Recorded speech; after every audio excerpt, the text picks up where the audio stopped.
प्रदेश के यशस्वी मुख्यमंत्री श्रीमान योगी आदित्यनाथ जी, लखनऊ के सांसद और भारत सरकार के हमारे वरिष्ठ साथी श्रीमान राजनाथ सिंह जी, केंद्रीय मंत्रिमंडल के मेरे अन्य सहयोगीगण, यूपी के उप मुख्यमंत्री, राज्य सरकार के मंत्रीगण, विधानसभा और विधान परिषद के स्पीकर महोदय,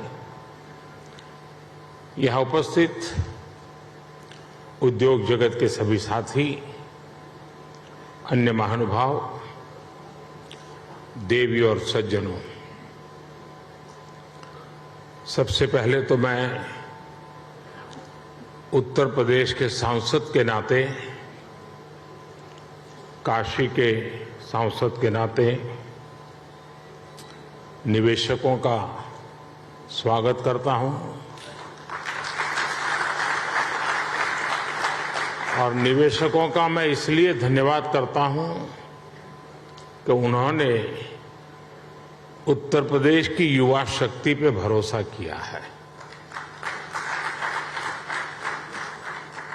उत्तर प्रदेश की युवा शक्ति में वो सामर्थ्य है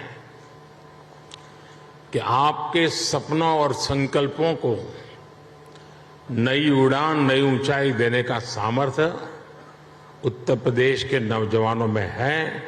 और आप जिस संकल्प को लेकर के आए हैं, उत्तर प्रदेश के नौजवानों का परिश्रम, उनका पुरुषार्थ, उनका सामर्थ्य, उनकी समझ, उनका समर्पण आपके सभी सपने, संकल्पों को सिद्ध करके रहेगा, ये मैं आपको विश्वास दिलाता हूं।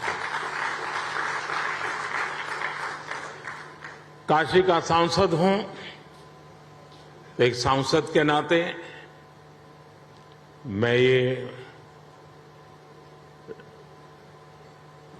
लोभ छोड़ नहीं सकता हूं, मोह छोड़ नहीं सकता हूं। तो मैं इतना तो चाहूंगा कि आप लोग बहुत व्यस्त होते हैं, लेकिन कभी समय निकाल करके मेरी काशी देख के आइए। काशी बहुत बदली,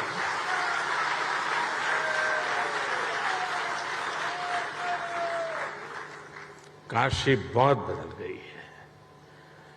विश्व की ऐसी नगरी अपनी पुरातन सामर्थ्य के साथ नए रंग रूप में सज सकती हैं, ये उत्तर प्रदेश की ताकत का जीता जागता उदाहरण है।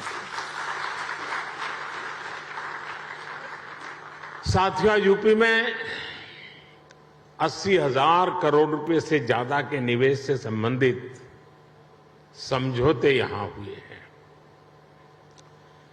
ये रिकॉर्ड निवेश यूपी में रोजगार के हजारों नए अवसर बनाएगा। ये भारत के साथ ही उत्तर प्रदेश की ग्रोथ स्टोरी पर बढ़ते विश्वास को दिखाता है। आज के इस आयोजन के लिए मैं यूपी के नौजवानों को विशेष बधाई दूंगा, क्योंकि इसका सबसे बड़ा लाभ यूपी के युवकों को, युवतियों को, हमारे नई पीढ़ी को होने वाला है। साथियों, इस समय हम अपनी आजादी के 75वें वर्ष का पर्व मना रहे हैं। आजादी का अमृत महोत्सव मना रहे हैं। ये समय अगले 25 वर्षों के लिए अमृत काल, नए संकल्प का काल, नए लक्ष्यों का काल और नए लक्ष्यों को प्राप्त करने के लिए सबका प्रयास के मंत्र को लेकर के परिश्रम की पराकाष्ठा करने का अमृत काल है। आज दुनिया में जो वैश्विक परिस्थितियां बनी है, वो हमारे लिए बड़े अवसर भी लेकर आई है। दुनिया आज जिस भरोसेमंद साथी को तलाश रही है, दुनिया तलाश रही है, उस पर खरा उतरने का सामर्थ्य सिर्फ हमारे लोकतांत्रिक भारत के पास है। दुनिया आज भारत के पोटेंशियल को भी देख रही है और भारत के परफॉर्मेंस की भी सराहना कर रही है। कोरोना काल में भी भारत रुका नहीं, बल्कि अपने रिफॉर्म्स की गति को और बढ़ा दिया। इसका परिणाम आज हम सभी देख रहे हैं। हम G20 अर्थव्यवस्थाओं में सबसे तेजी से ग्रो कर रहे हैं।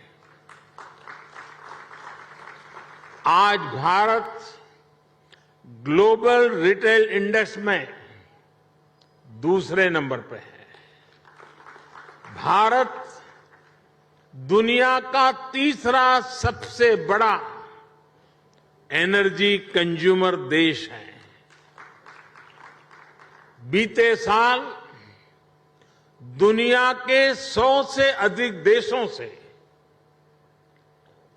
$84 बिलियन का रिकॉर्ड एफडीआई आया है। भारत ने बीते वित्तीय वर्ष में $417 बिलियन यानी 30 लाख करोड़ रुपए से ज्यादा का मर्केंडाइज एक्सपोर्ट करके नया रिकॉर्ड बनाया है। साथियों, एक राष्ट्र के रूप में अब ये समय अपने साझा प्रयासों को कई गुना अधिक बढ़ाने का है। एक ऐसा समय है जब हम अपने फैसलों को सिर्फ 1 साल या 5 साल को देखते हुए सीमित नहीं रख सकते।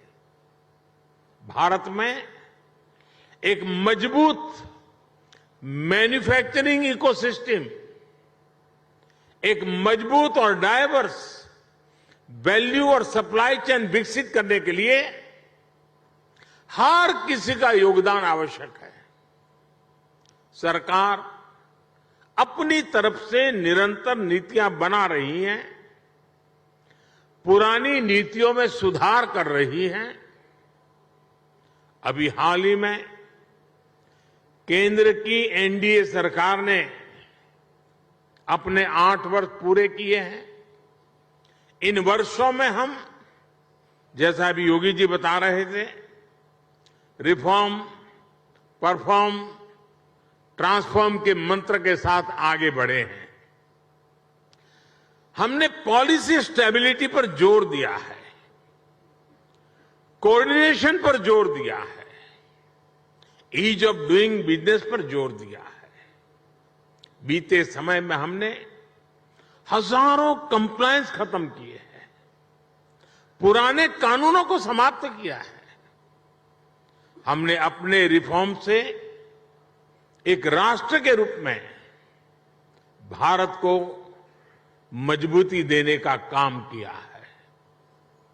One nation one tax GST हो, वन नेशन वन ग्रिड हो, one nation one mobility card हो, one nation one ration card हो, ये सारे प्रयास हमारी ठोस और स्पष्ट नीतियों का प्रतिबिंब है।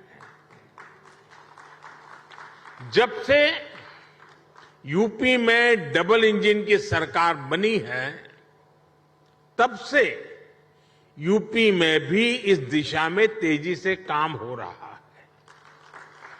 विशेषकर यूपी में जिस प्रकार कानून व्यवस्था की स्थिति सुधरी है, उससे व्यापारियों का भरोसा लौटा है, बिजनेस के लिए सही माहौल बना है। बीते वर्षों में यहां की प्रशासनिक क्षमता और गवर्नेंस में भी सुधार आया है। इसलिए आज जनता का विश्वास योगी जी की सरकार पर है और जैसे उद्योग जगत के साथी अपने अनुभव के आधार पर अभी उत्तर प्रदेश की सराहना कर रहे थे, मैं सांसद के नाते अपने अनुभव बताता हूं। कभी हमने कोई उत्तर प्रदेश के एडमिनिस्ट्रेशन से निकट से नहीं देखा था। कभी मुख्यमंत्रियों की मीटिंगों में लोग आया करते थे तो वहां के एजेंडा कुछ अलग होते थे, लेकिन एक सांसद के रूप में जब मैं यहां काम करने लगा तो मेरा विश्वास अनेक गुना बढ़ गया कि उत्तर प्रदेश का ब्यूरोक्रेसी, उत्तर प्रदेश के एडमिनिस्ट्रेशन में वो ताकत है जो देश उनके पास चाहता है। जो बात उद्योग जगत के लोग कह रहे थे, एक सांसद के नाते मैंने स्वयं ने इस सामर्थ्य को अनुभव किया है और इसलिए मैं यहां सरकार के सभी ब्यूरोक्रेट्स, सरकार के छोटे मोटे हर व्यक्ति को ये जो मिजाज उनका बना, इसके लिए बधाई देता हूं, उनका अभिनंदन करता हूं। साथियों, आज यूपी की जनता ने 37 साल बाद किसी सरकार को फिर से सत्ता में वापस लाकर अपनी सेवा की जिम्मेदारी सौंपी है। साथियों, उत्तर प्रदेश में भारत की 5वें-6ठे हिस्से की आबादी रहती है, यानी यूपी के एक व्यक्ति की बेहतरी भारत के हर 6ठे व्यक्ति की बेहतरी होगा। मेरा विश्वास है कि यूपी ही है जो 21वीं सदी में भारत की ग्रोथ स्टोरी को मोमेंटम देगा। और इसी 10 वर्ष को आप देख लीजिए, एक उत्तर प्रदेश हिंदुस्तान का बहुत बड़ा ड्राइविंग फोर्स बनने वाला है जी। ये 10 वर्ष आपको दिखाई देगा, जहां परिश्रम की पराकाष्ठा करने वाले लोग हों, जिस प्रदेश में देश की कुल आबादी का 16% से अधिक कंज्यूमर बेस हो, जहां 5 लाख से अधिक आबादी वाले 1 दर्जन से ज्यादा शहर हो, जहां हर जिले का अपना कोई न कोई खास प्रोडक्ट हो, जहां इतनी बड़ी संख्या में एमएसएमईज हो, लघु उद्योग हो, जहां अलग अलग मौसमों में अलग अलग कृषि उत्पादों, अनाज, फल, सब्जियों की बहार हो, जिस प्रदेश को गंगा, यमुना, सरयू समेत अनेक नदियों का आशीर्वाद प्राप्त हो, ऐसे यूपी को तेज विकास से भला कौन रोक सकता है।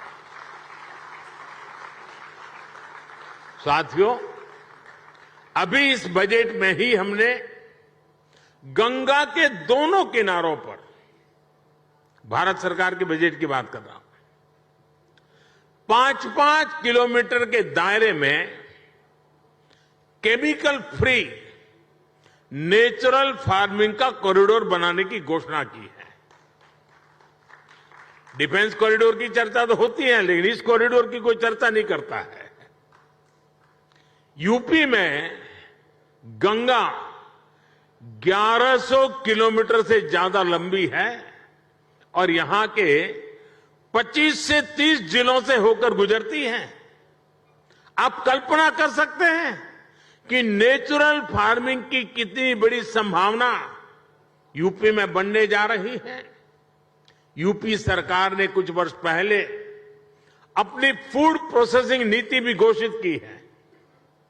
मैं समझता हूं कॉरपोरेट वर्ल्ड के लिए, और यहां जो उद्योग जगत के लोग हैं उनसे मैं आग्रहपूर्वक इस विषय पर कहना चाहता हूं। कॉरपोरेट वर्ल्ड के लिए इस समय एग्रीकल्चर में इन्वेस्टमेंट की एक गोल्डन अपॉर्चुनिटी है। साथियों, तेज विकास के लिए हमारी डबल इंजन की सरकार इंफ्रास्ट्रक्चर, इन्वेस्टमेंट और मैन्युफैक्चरिंग तीनों पर एक साथ काम कर रही है। इस साल के बजट में 7.5 लाख करोड़ रुपए के अभूतपूर्व कैपिटल एक्सपेंडिचर का एलोकेशन इसी दिशा में उठाया गया कदम है। मैन्युफैक्चरिंग को बढ़ावा देने के लिए हमने पीएलआई स्कीम्स घोषित की हैं, जिनका लाभ आपको यहां यूपी में भी मिलेगा। यूपी में बन रहा डिफेंस कॉरिडोर भी आपके लिए बेहतरीन संभावनाएं लेकर आ रहा है। भारत में आज डिफेंस मैन्युफैक्चरिंग पर जितना जोर दिया जा रहा है उतना पहले कभी नहीं दिया गया। आत्मनिर्भर भारत अभियान के तहत हमने बड़ी हिम्मत के साथ फैसला किया है। हमने 300 चीजें ऐसी आइडेंटिफाई की हैं और हमने निर्णय किया है कि ये 300 चीजें अब विदेश से नहीं आएगी।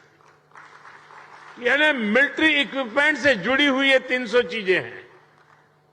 मतलब डिफेंस के क्षेत्र में जो मैन्युफैक्चरिंग में आना चाहते हैं उनके लिए इन 300 प्रोडक्ट के लिए तो मार्केट, एश्योर्ड मार्केट अवेलेबल है। इसका भी आपको बहुत ज्यादा लाभ मिलेगा। साथियों, हम मैन्युफैक्चरिंग और ट्रांसपोर्ट जैसे पारंपरिक बिजनेस की डिमांड को पूरा करने के लिए फिजिकल इंफ्रास्ट्रक्चर को आधुनिक बना रहे हैं। यहां यूपी में भी आधुनिक पावर ग्रिड हो, गैस पाइपलाइन का नेटवर्क हो या फिर मल्टी मॉडल कनेक्टिविटी, सभी पर 21वीं सदी की आवश्यकताओं के अनुसार काम हो रहा है। आज यूपी में जितने किलोमीटर एक्सप्रेसवे पर काम हो रहा है वो अपने आप में एक रिकॉर्ड है। आधुनिक एक्सप्रेसवे का सशक्त नेटवर्क उत्तर प्रदेश के सभी इकोनॉमिक जोन्स को आपस में कनेक्ट करने वाला है। जल्द ही यूपी की पहचान आधुनिक रेलवे इंफ्रास्ट्रक्चर के संगम के रूप में भी होने वाली है। ईस्टर्न और वेस्टर्न डेडिकेटेड फ्रेट कॉरिडोर यही यूपी में आपस में एक दूसरे से जुड़ने वाले हैं। जेवर समेत यूपी के 5 इंटरनेशनल एयरपोर्ट यहां की इंटरनेशनल कनेक्टिविटी को और मजबूत करने वाले हैं। ग्रेटर नोएडा का क्षेत्र हो या फिर वाराणसी, यहां 2 multi modal logistic transport hub का निर्माण भी हो रहा है। इंडस्ट्रियल स्ट्रेटेजी के हिसाब से, लॉजिस्टिक के हिसाब से यूपी देश के सबसे आधुनिक इंफ्रास्ट्रक्चर वाले राज्यों में शामिल हो रहा है। यूपी में बढ़ती हुई ये कनेक्टिविटी और बढ़ता हुआ इन्वेस्टमेंट यूपी के युवाओं के लिए अनेक नए अवसर लेकर आ रहा है। साथियों, आधुनिक इंफ्रास्ट्रक्चर के निर्माण में गति आए, इसके लिए हमारी सरकार ने पीएम गति शक्ति नेशनल मास्टर प्लान बनाया है। ये केंद्र सरकार, राज्य सरकार, अलग अलग विभाग, अलग अलग एजेंसियां, इतना ही नहीं स्थानीय स्वराज की संस्थाओं तक को, सभी को एक साथ जोड़ना, उसी प्रकार से प्राइवेट सेक्टर, बिजनेस से जुड़े संस्थानों को एक प्लेटफॉर्म पर लाने का काम ये पीएम गति शक्ति योजना के द्वारा हो रहा है। इस प्लेटफॉर्म के माध्यम से किसी भी प्रोजेक्ट से जुड़े हर स्टेक होल्डर को रियल टाइम जानकारी मिलेगी। अपने अपने हिस्से का काम उसे कब तक पूरा करना है, उसकी प्लानिंग वो समय पर कर पाएगा। बीते 8 साल में प्रोजेक्ट्स को समय पर पूरा करने का जो नया कल्चर देश में विकसित हुआ है, उनको ये नए आयाम देगा। साथियों, बीते वर्षों में भारत ने जिस तेजी से काम किया है, उसका एक उदाहरण हमारी डिजिटल क्रांति है। 2014 में हमारे देश में सिर्फ 6.5 करोड़ ब्रॉडबैंड सब्सक्राइबर थे। आज इनकी संख्या 78 करोड़ से ज्यादा हो चुकी है। 2014 में 1 GB डेटा करीब करीब 200 रुपये का पड़ता था। आज इसकी कीमत घटकर 11-12 रुपये हो गई है। भारत दुनिया के उन देशों में है जहां इतना सस्ता डेटा है। 2014 में देश में 11 लाख किलोमीटर का ऑप्टिकल फाइबर था। अब देश में बिछाए गए ऑप्टिकल फाइबर की लंबाई 28 लाख किलोमीटर के पार कर चुकी है। 2014 में देश में 100 से भी कम, यानी 100 भी नहीं, 100 से भी कम ग्राम पंचायतों में ऑप्टिकल फाइबर पहुंचा था। आज ऑप्टिकल फाइबर से जुड़ी ग्राम पंचायतों की संख्या भी 1.25 लाख को पार कर गई है। 2014 में देश में 90,000 के आसपास ही कॉमन सर्विस सेंटर्स थे। आज देश में कॉमन सर्विस सेंटर्स की संख्या भी 4 लाख से ज्यादा हो गई है। आज दुनिया के डिजिटल ट्रांजैक्शन का करीब करीब 40% भारत में हो रहा है। दुनिया का 40%। किसी भी हिंदुस्तानी को गर्व होगा। जिस भारत को लोग अनपढ़ बताते हैं, वो भारत ये कमाल कर रहा है। हमने बीते 8 वर्षों में डिजिटल क्रांति के लिए जिस फाउंडेशन को मजबूत किया, उसी का नतीजा है कि आज अलग अलग सेक्टर्स के लिए इतनी संभावनाएं बन रही है। इसका बहुत बड़ा लाभ हमारे युवाओं को मिला है।